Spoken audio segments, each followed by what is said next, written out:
3, 2, 1, start. We speak of freedom and of democracy, but these words today do not mean just what they meant some years ago.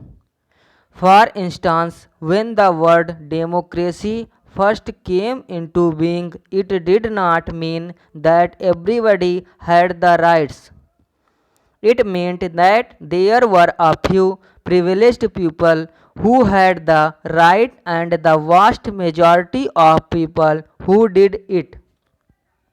But through the ages, the meaning of the words changed, and nobody today will accept that limited meaning. And today, all the protest movements in the world are because some group or the other feels that those people, whether they are black or brown, whether they are women or young people, are not enjoying their rights which should be there under democracy.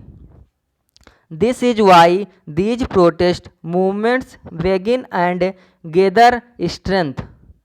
So in India, we are trying to involve a way in which we can change the society so that little by those who can be underprivileged through the ages are able to be equal citizens.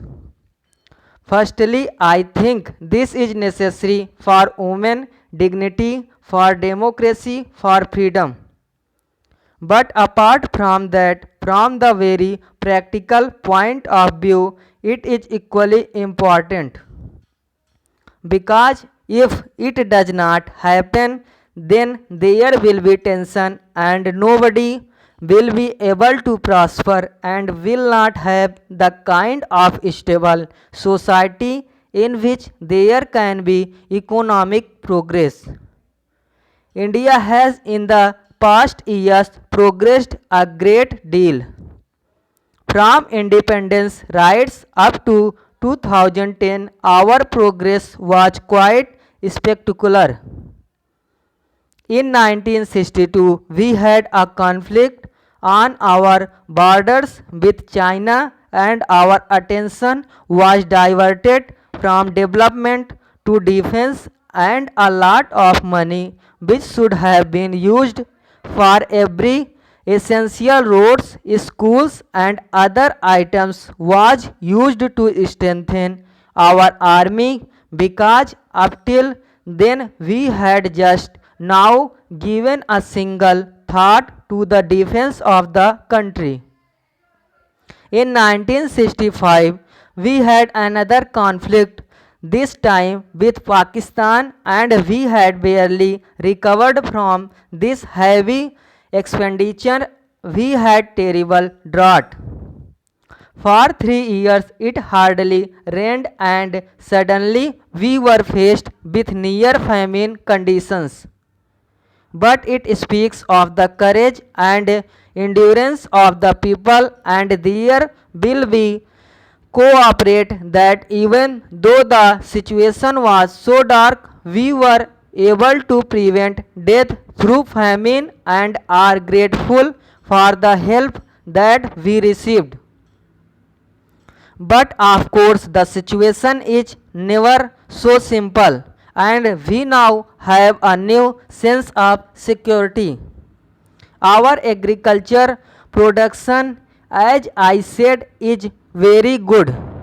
Formerly, we were paying attention merely to that people would eat. Now we are able to do research in other farm projects. We are called cash crops. In industry also, our productions has tripled. The number of children going to school is now very much greater, about 180 million. Our experience has been that every problem solved means a set of new problems, sometimes the same in different shapes and sometimes quite different one.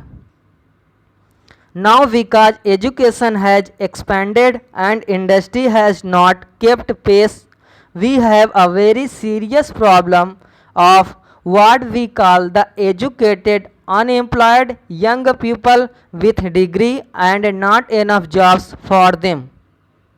Some of the fault is of our education because it is our such a general natural that our young people are not really prepared to face the challenges of the contemporary world, and also most of them would like to have a secure job, whereas gradually they must be much more resourceful, take initiative and try to find make opportunity and openings for themselves.